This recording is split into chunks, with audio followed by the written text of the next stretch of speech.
เมื่อคุณกำลังนั่งรถกับเพื่อนที่ปลอดภัยที่สุดในโลกมันจะเป็นแบบนี้ความเร็วรถอะความ370แล้วโห370โคตรเร็ว400เร็วโอ้โอ้นี่แหละความปลอดภัยของเพื่อนที่คุณมีเวลานั่งรถ3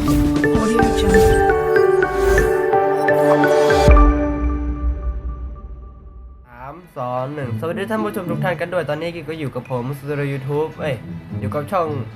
ไม่ใช่เอาใหม่2 1ฮัลโหลสวัสดีครับตอนนี้กับผม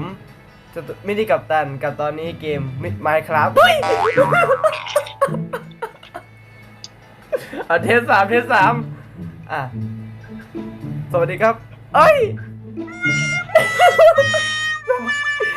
ฮัลโหลสวัสดีครับอยู่กับผมมินิกัปตันและตอนนี้อยู่ในเกมโรบอกกับคุณวินเนอร์ใช่ครับเสียงเขาอาจจะเบานิดหน่อยนะเพราะทำไมไมค์มันขึ้นเบาๆไม่รู้เหมือนกันแต่ว่าเสียงมันก็โอเคนะโอเคได้ยินเปล่าเขาได้ยินแหละเดี๋ยวเขาอยู่ตรงนี้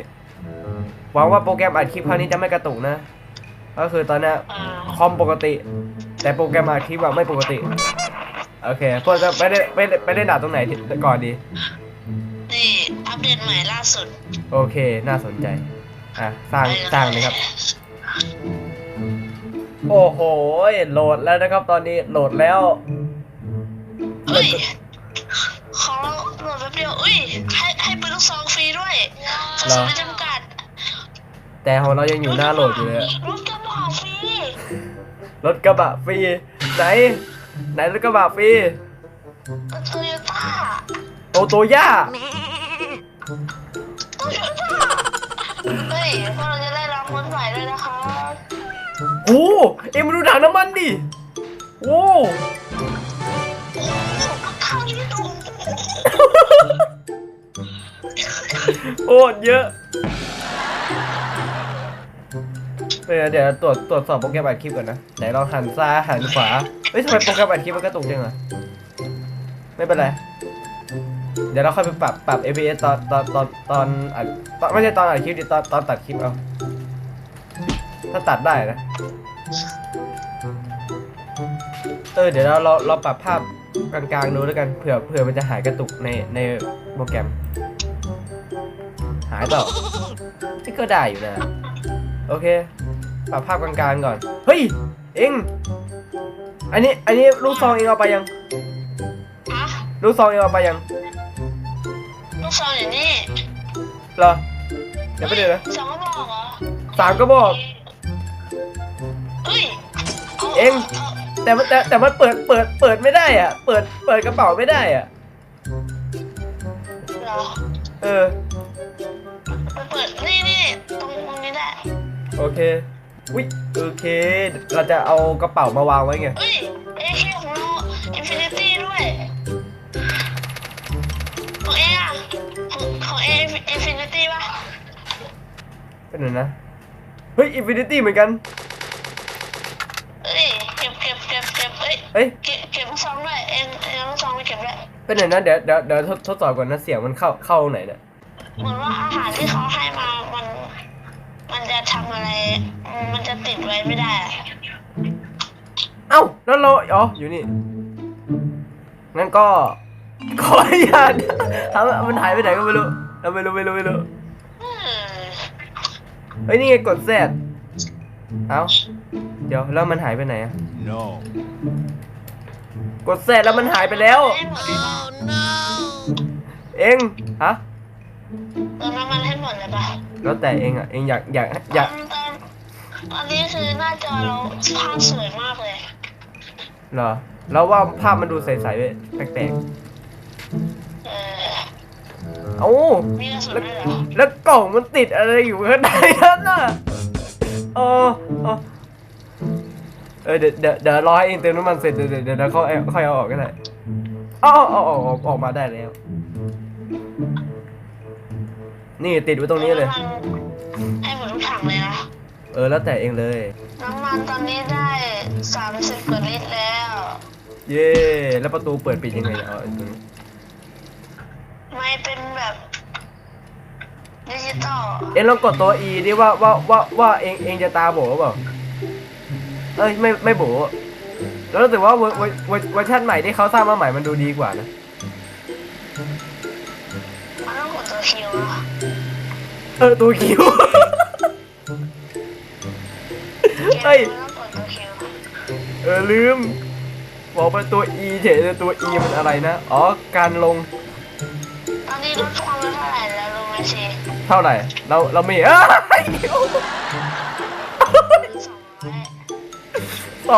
แก อ่าฮะ เอาแบบซิ่งมืออี เฮ้ย แต่ ซาอุดิอาระเบียมหาเศรษฐีซาอุดินี่หว่า มันเป็นสาระ แต่ว่าเหมือนจริงนะ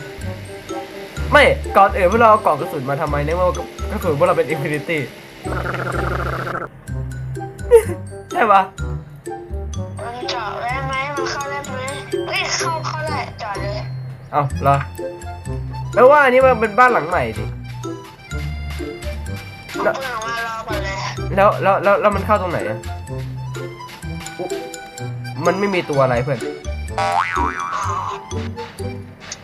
เอ้ยไหนี่อาจจะขายได้ก็ได้นะในไหมันมีอะไรติดอยู่ก็ไม่รู้อ่ะ ไหน เฮ้ยแก้วอะไรก็ไม่รู้เนี่ย ไหน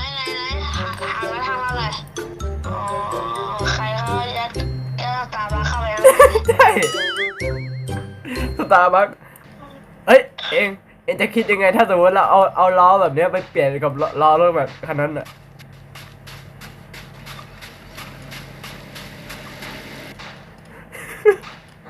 เอกว่ามันจะดีป่ะ มันจะเล็กลงอ่ะดิ ใช่ รอโคตรทุเรศเลยอ่ะมา เหมือนรถคนยางแตกอ่ะ มาพวกเราไปกันต่อดีกว่าดินเนอร์แล้วว่าเสียงมันดีเลยว่ะเดี๋ยวคุณผู้ชมก็เดี๋ยวผมขอแก้เสียงดีเลยกับแป๊บนึงโอเคเสียงขายดีเลยแล้วโอเคดีเยี่ยมมาก โอ้โหตอนนี้ความเร็วของรถคันนี้อยู่ที่250 60แล้ว260แล้ว270 โอ้พวกเราเข้า 320 พวกอุ้ยอะไรเนี่ย Oh no the villager is overrun อะไรก็ we have to catch โอ๊ตเธออะไรเนี่ยอ๋อเจอหมู่บ้านเฮ้ยอะไรแล้วก็ว่ากันแล้วไหนวิลเลจเจอร์วะเราว่าไม่น่าใช่วิลเลจเจอร์นะเพื่อน มันบอกว่าให้พวกเราวิ่งอ่ะเพื่อนแล้วทำไมเปิดประตูฟ้ามัน อย่าเองรีบไปเลยมันบอกเกมมันบอกว่าให้วิ่งมันบอกว่าให้วิ่งหนีอ่ะโอเค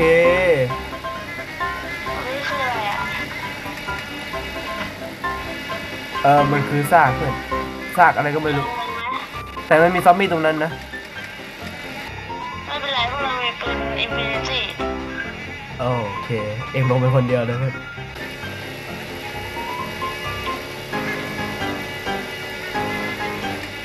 ทดสอบอีกทีทดสอบอีกที นี่เป็นประเทศดูไบมากกว่า เศรษฐีดูใบแบบดูใบสีเขียวอ่ะแต่มันก็เหมือนแต่ว่าดูใบกับซาอุดิอาระเบียก็เป็นเพื่อนบ้านกันที่ดีแล้วก็เหมือนกันด้วยนะประเทศเหมือนกันด้วย แต่ตอนนี้ความเร็วลดจาก370แล้ว โห370โคตรเร็ว 400แล้ว โอ้โอ้ เราอยากรู้จริงๆเลยว่าน้ำมันรถอะมันเหลือเท่าไหร่ เดี๋ยวเราไปดูดิแล้วมันเป็นมีเสียงอะไรเต็มไปหมดเลยเนี่ย เหลือ33 ลิตร จากตอนแรก 30 กว่าลิตรอะ ถึง33ก็ถือว่าลดน้อยอยู่น่ะมั้งแต่ว่าถ้า5,000 เมตรน่ะเองคิดว่าข้างหน้ามันคืออะไร ใช่ถูกต้องแล้ว ข้างหน้ามันคืออะไร มันจะมีเหตุการณ์แปลกประหลาดเกิดขึ้นหรือเปล่า แล้วเราก็ต้องช้าๆไว้ก่อน โอเค อย่า400เดี๋ยวบิน what นั่นสินะแล้วก็งงเหมือนกันว่ามันคืออะไรเขาวงกตเหรอ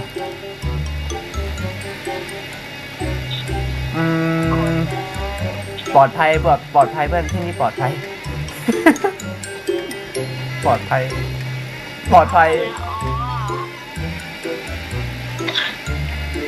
เองคือว่า10,000 เมตรพวกเราไปถึงป่ะ ไป ไปนรกโอ้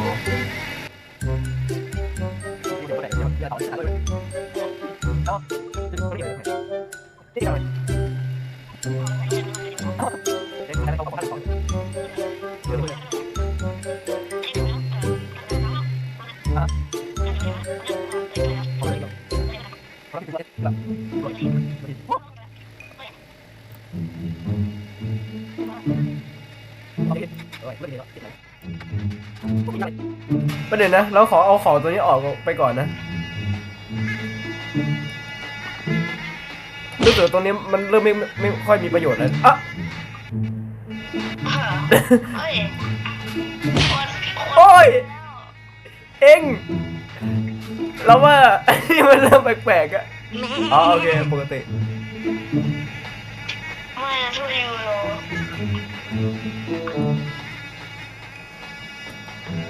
เอาของนี้ออกไปเถอะเรารู้สึกว่ามันไม่มีประโยชน์ใช่ปะ ไม่รู้สิ เพราะว่ากระสุนพวกเราอินฟินิตี้แล้วพวกเราจะเอากล่องกระสุนมาอีกทำไมใช่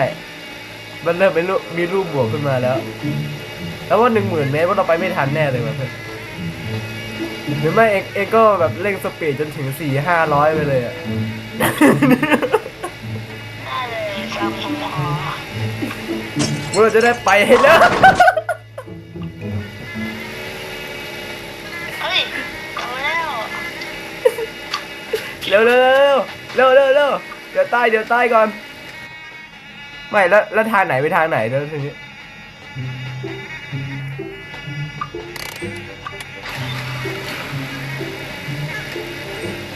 โอเคทางนี้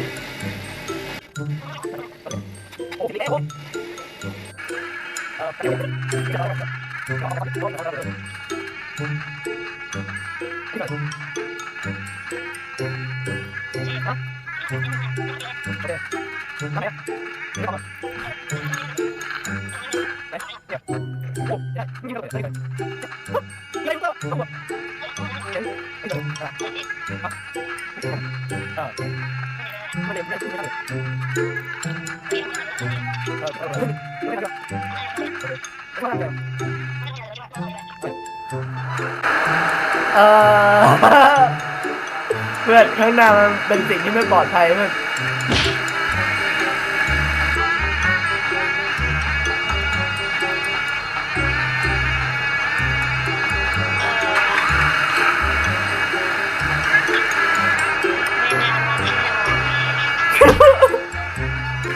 ขับความเร็ว400ให้ไปถึง10,000 เมตรเลยเพื่อนอ๋ออะไรอ่ะเอ้า what the ข้างหน้าเหมือนมีจะไม่ใช่หมู่บ้านเลยมองต้นไม้เป็นหมู่บ้านได้ไงเนี่ย เสียงอะไรล่ะ มันเหมือนมีเป็นกำแพงอะเพื่อนมันคืออะไรก็ไม่รู้ข้างหน้า สวย ไม่ เนาะ ใช่กำแพงมันคือพีระมิดโอ้ใหญ่จริงเลยคิดว่าข้างในปลอดภัยแบบเพื่อน No. น้องมันต้องมีอะไรเกิดขึ้นแน่ๆเลย ใช่แล้วก็ว่างั้นแหละเปิดไฟหน่อยเพื่อนเปิดไฟไงอ่ะ แต่แล้วว่าทำไมรถแปลกๆเนาะ ทำไมอ่ะก็ปกติ เดี๋ยว เดี๋ยว มันลอยอ่ะมันลอยอ่ะรถมันบักอ่ะตอนนี้เราคว่ำกันอ่ะ หรือมันติดอะไร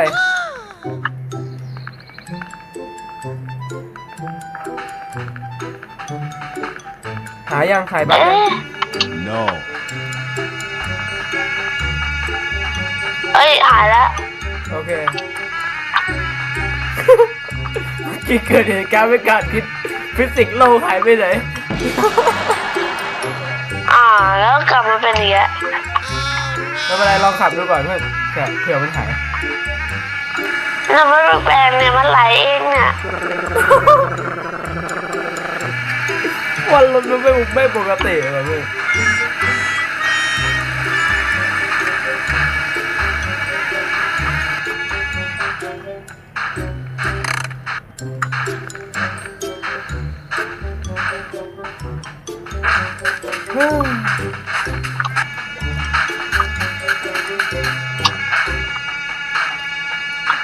โอ้เหตุการณ์เหนือฟิสิกส์โลก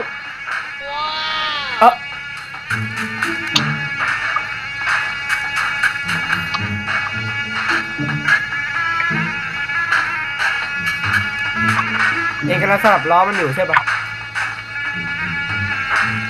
แล้วว่าถ้าอัดคลิปครั้งนี้เสร็จเราจะไปดูแฮร์รี่พอตเตอร์แล้ว เพราะว่าลดร้อยได้เนี่ยเราได้ถึงพลังเวทมนต์เลยเราจะไปดูแฮร์รี่พอตเตอร์พอสแบบพอสจริงๆอ่ะพอสที่อยู่โรงเรียนพวกเราด้วย ไปได้ยังโดนแล้วก็โดนไหม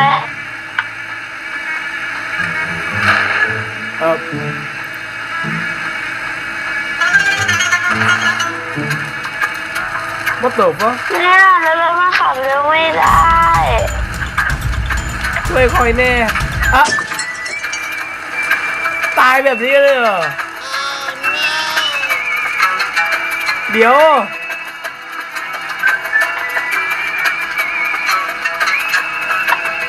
วัด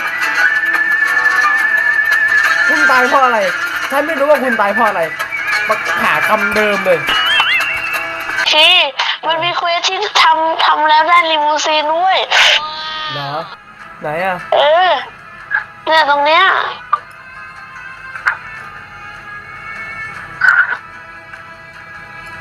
ตรงไหนเนี่ย นี่เหรอนี่ลิมูซีนข้างหลังมันเปล่าไหนลิมูซีนทำไมมันเล็กจังอะเพื่อนรถของเล่นไม่เองเราคิดดีๆถ้าเองได้มันมาแล้วอะแล้วมันต้องทำอะไรบ้างเนี่ยเองต้องแปลภาษาและอ่านและลองทำดู